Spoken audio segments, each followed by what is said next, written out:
என்னோட சொந்த ஊர் வந்து சிதம்பரம். என் பேர் ஃபாத்திமா. என் கூட பொறந்தவங்க தம்பி, ஒரு அண்ணா இருக்காங்க.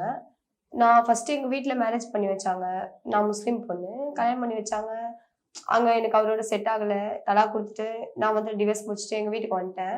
ஸோ அவங்க மூலியமா நான் கன்சீவ் ஆயிட்டேன். அது வந்து நான் வீட்ல சொன்னதுக்கு, வீட்ல அக்செப்ட் பண்ணிக்கல. கலைக்க சொன்னாங்க. நான் கலைக்கல. ஏன்னா அது ஃபர்ஸ்ட்டு குழந்தைனால கலைக்க முடியாதுன்னு சொல்லிட்டு, நானே பெத்து நானே வளர்த்துக்கிறேன். என்னால தனியா பார்த்துக்க முடியும்னு சொல்லிட்டு, நான் வீட்ல சண்டை போட்டு வீட்ட விட்டு வெளிய வந்துட்டேன். சிதம்பரத்துலருந்து சென்னைக்கு வந்துட்டேன்.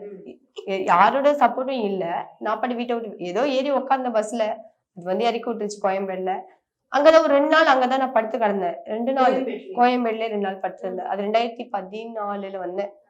அப்போ ஒரு லேடி கான்ஸ்டபிள் வந்து கேட்டாங்க, 2 நாளா நீங்க இங்க இருக்கீங்க. நீங்க வெளியூரான்னு கேட்டாங்க. ஆமா மேடம். என்ன ஊருங்க? சிதம்பரம். உங்க அப்பா நம்பர் இருக்கான்னு கேட்டேன். அப்பாவோட நம்பர் குடுத்தேன். உடனே எங்க அப்பா கால் பண்ணி எங்க பாட்டிய கூட்டிட்டு நேரா வந்துட்டாங்க கோயம்பேடு. இந்த பொண்ணு ஹோம்ல சேர்த்துருங்க. ஆல்ரெடி கல்யாணம் ஆகி டிவோர்ஸ் ஆயிடுச்சு. அது வீட்ல சண்டை போட்டு வந்துருச்சு. மறுபடியும் எங்க வீட்டுக்கு போனா மறுபடியும் சண்டை தான் போடும் அது. அதனால ஹோம்ல விட்டுருங்கன்னு ஹோம்ல கொண்டு போய் விட்டுட்டாங்க. விட்ட உடனே அவங்க உங்களுக்கு என்ன ஒர்க் தெரியும்? என்ன படிச்சிருக்கீங்க? நான் 12th படிச்சிருக்கேன் மேடம் அப்படின்னு சொன்னேன்.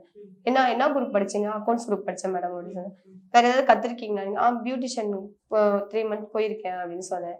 அதுல இப்ப ஏதாவது வேலை சொன்னா செய்வீங்களா? அப்படின்னு உடனே பியூட்டி பார்லர்ல சேர்த்து விட்டாங்க ஹோம்லயே. போனேன். 1 இயர் போனேன். போனதுக்கப்புறம் என்கிட்ட கையில சேலரி வந்ததுக்கப்புறம் நான் தனியா போய்க்கிறேன்னு ஹோம் சொல்லிட்டு போலீஸ்கிட்டயும் இது பண்ணி எழுதி கொடுத்துட்டு நான் வெளியே வந்துட்டேன்.